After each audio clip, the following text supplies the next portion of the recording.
Thank you all for coming. It's fantastic to have you all here. I wanted to talk tonight about family literacy. It's a good subject because being able to read opens so many doors for people, for everybody.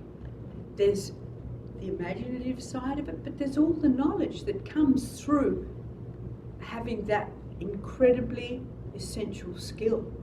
Now, I also wanted to talk for just a moment about what is story.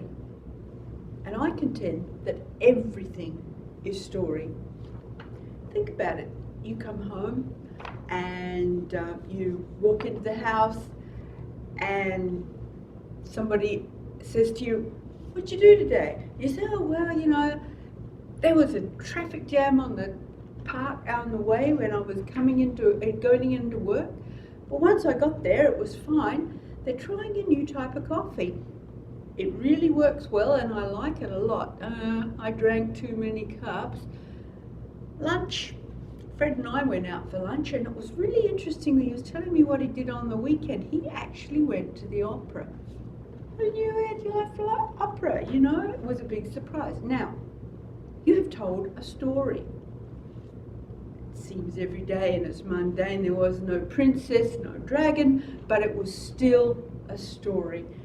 And if you think about it, everything is a story. Now, one of the things for instilling a love of reading in children, which is such an important skill for them to have, and you know, I guess in the end they'll all read, but you know, if they love it, if they enjoy it, there is so much to be had from stories and from reading. Your imagination can take you anywhere. In fact, your imagination takes you everywhere.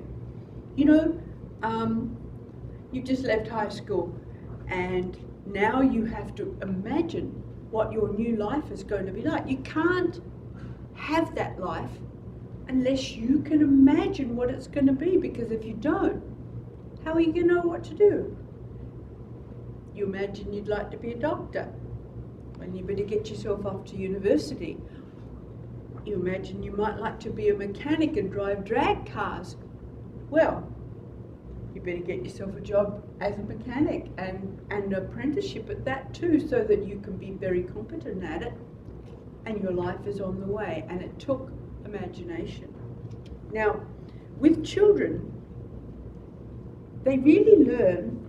Doesn't matter about school, doesn't matter even about the library. It matters about their parents. Children copy what their parents are. You are the principal role model for your children. Now, if you read, they will be more interested in reading. If you read to them, that's wonderful. And it's a great thing to share with your children. It's a fantastic experience and a lovely quiet time that you can have with your children. Now, if you're a person who doesn't like to read, and you know, there are people like that, hey, that's fine, but show a respect for books. Even if you don't personally read, make sure there's some books in the house. Get the books there and show respect for them. Bring the children to the library.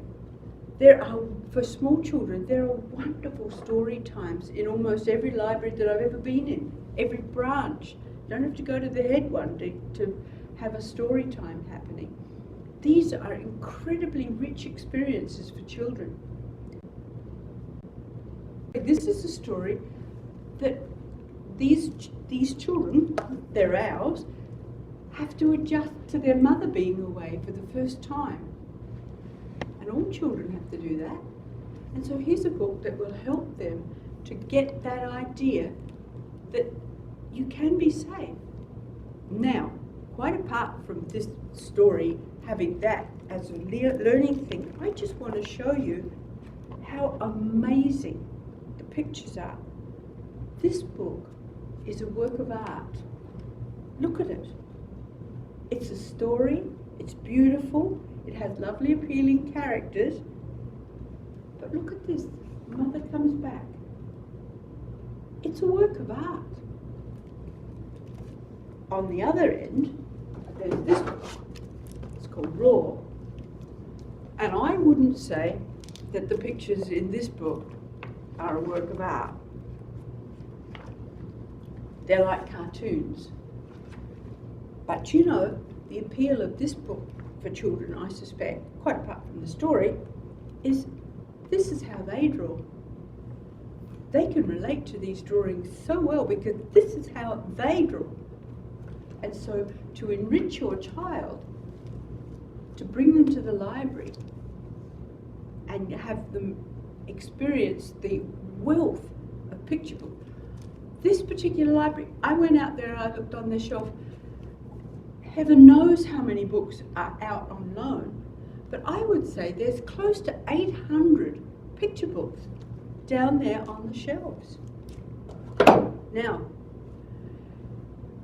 you're thinking, well, the children, you know, they want to have books in the home, books are expensive. But my feeling on that, because yes, they are, is to do it this way. Bring them to the library and see what books they like. Now, a child, the younger children, they have a great confidence in hearing the same story over and over. It's comforting for them, it's comfortable. They'll ask for the same story 3 nights in a row. So, bring them to the library, you've got the books for 3 weeks, read the stories to them, find which ones they like, and then out of those ones that they truly love, they're the ones that you buy for them.